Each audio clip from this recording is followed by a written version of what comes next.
This begins, as many honest journeys do, with a door. Nothing dramatic, wood, paint, a handle warm from other hands. You take a breath, you cross the line. And the room on the other side asks a quiet question. Who are you without your usual tricks? Travel for this series isn't a collection of miles. It's a way to remake your eyes, your nerves, your spirit. A simple tool, used well. A moral technology. Here's the shape of today's episode. First, the big idea and our roadmap, why any of this matters. Then, a gentler, truer answer to the question, what is travel, really? Finally, we'll sit with the promise and the illusion in the classic claim that travel opens the mind. We'll keep the pace unhurried. We'll keep the language human. Long sentences for the heart, short ones for the breath. Ready? Let's go. The big idea and our roadmap. I want you to imagine 4 quiet currents that move under every good journey. They don't shout, they hum. The first current is fresh eyes. You shake the snow globe of routine. Streets don't look the same. Food smells louder. Your mind blinks awake and starts asking kinder questions. The second current is real encounter. You sit at new tables. Someone pours tea or coffee or broth. A room teaches you its manners. You learn how another home says welcome. You also learn how to listen. The word we gets a little bigger. Then comes weather. Not just sky weather, life weather. Plans go sideways. Trains are late. A kind hand appears when you didn't expect it. This is risk and chance playing together. It's not about being reckless. It's about growing a steadier inner compass while the outer map keeps changing. That's our compass for this whole series. Fresh eyes, real encounters, honest risk, simple rituals. If we walk with those 4, the road doesn't just carry us through places. It carries us through versions of ourselves. What is travel, really?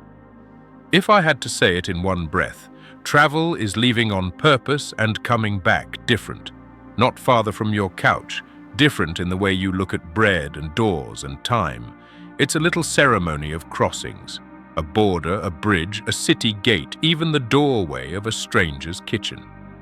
You step through and the world asks you softly, who are you without your usual scripts? Ancient people knew this so well they wrapped their wisdom in stories. In those stories, travel wears many costumes, but the core stays the same. A threshold teaches what your living room never could. Sometimes it looks like exile or homecoming.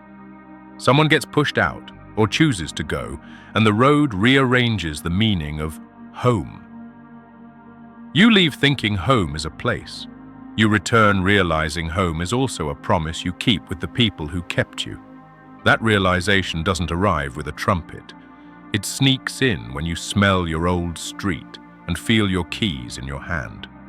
Sometimes it looks like pilgrimage. In Sanskrit, there's a word I love, tirtha, a ford, the shallow part of a river where you can cross.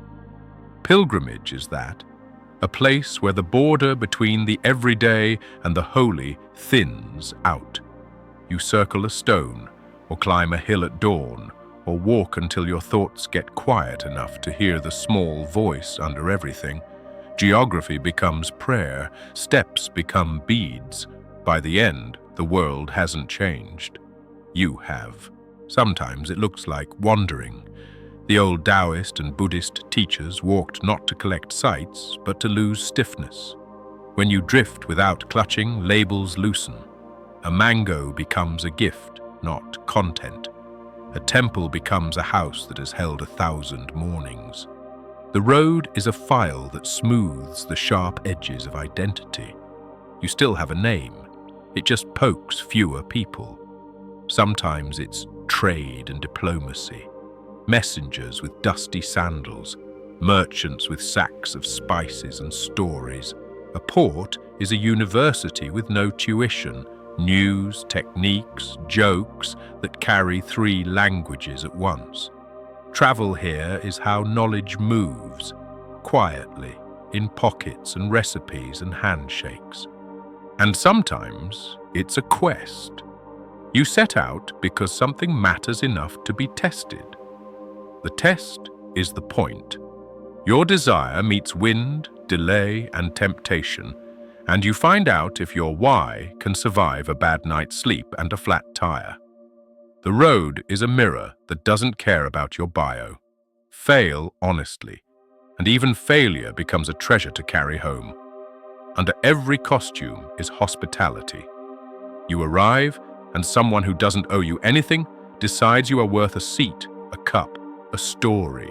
Their house has rules.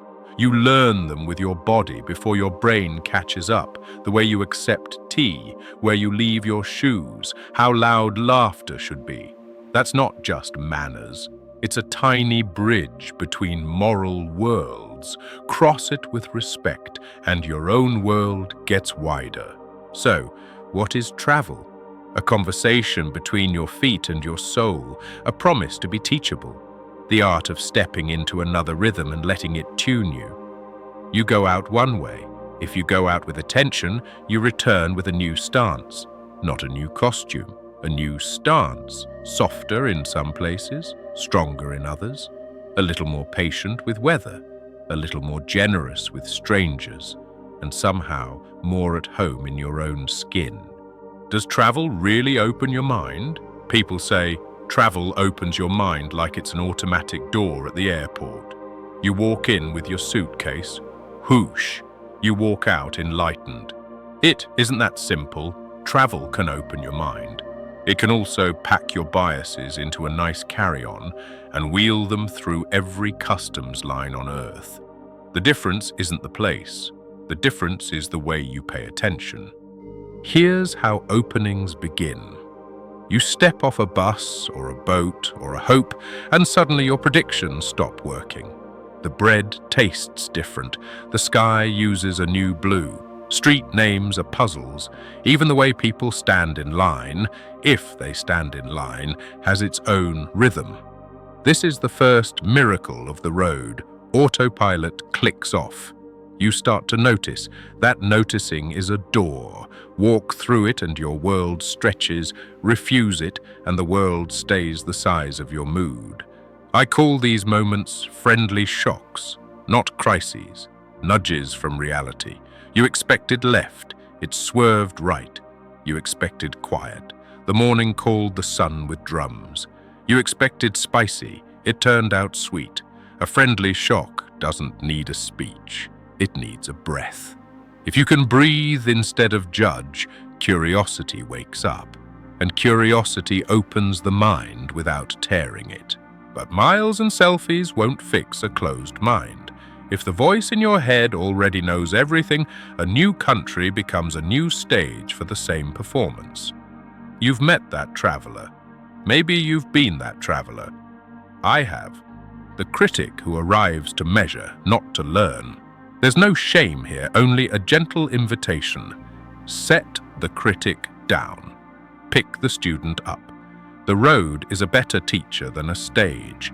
Ancient voices whisper the same caution. Change your judgments, not just your sky. Don't abandon your duties and call it wisdom. Let your eyes be new and keep your heart honest. Don't run from your life. Walk toward a bigger version of it. How, practically, do we let travel open us? With small, portable practices. When you cross a threshold, a bridge, a doorway, a city gate, pause, a heartbeat. Feel your foot step from one rule book to another. Ask, what is considered good here? Not perfect, just good. Maybe good here means taking your shoes off. Maybe it means bargaining hard because that's how respect sounds in this market. You won't get it right at first. The pause itself is the teacher. The pause says, I'm a guest, let me learn. At night, make 2 tiny lists. surprises of the day, assumptions that survived. The surprise list is gold. The woman who laughed with her whole body, the bus music that knew your teenage years, the child who blessed a snack before eating it. The survival list matters too. Kindness, patience, the way a mother checks a child's fever with the back of her hand. These quiet reflections keep your mind flexible without making it mushy. The goal isn't to say everything is relative. The goal is to say more things are possible than I thought, and some things are beautiful everywhere. Try a tiny ritual of language. Not perfect grammar, just 5 phrases that carry a lot of love. Hello, please, thank you, I'm sorry, may I? Learn them before you land. Use them often. You will be clumsy. You will be forgiven. Your effort says, I'm willing to meet you halfway. Halfway is where minds open. Yours first. Notice the body, how your shoulders sit when you can't read the signs, how your breath changes when you're lost, the quiet relief when a stranger points the way with a whole arm, not just a finger. That awareness is philosophy in plain clothes. Your body tells the truth. Certainty tightens. Wonder loosens. Loosen a little. See what you find. There will be days when nothing opens. You're tired. The room smells odd. The bus is late, and your patience is later. Choose one small act of respect and let it be enough. Hold a door. Offer your seat. Don't judge the day by how wide it made your mind.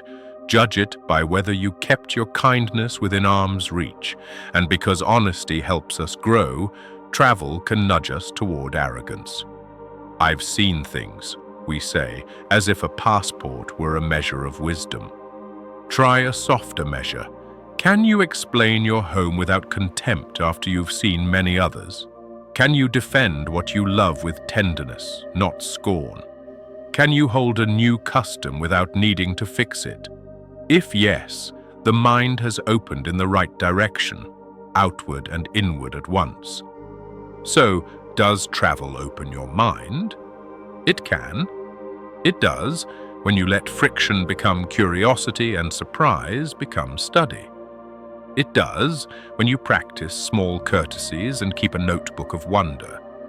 It does when you let other people's good teach you something about your own. Agreement is not the gate. Attention is. That's the first chapter in our journey.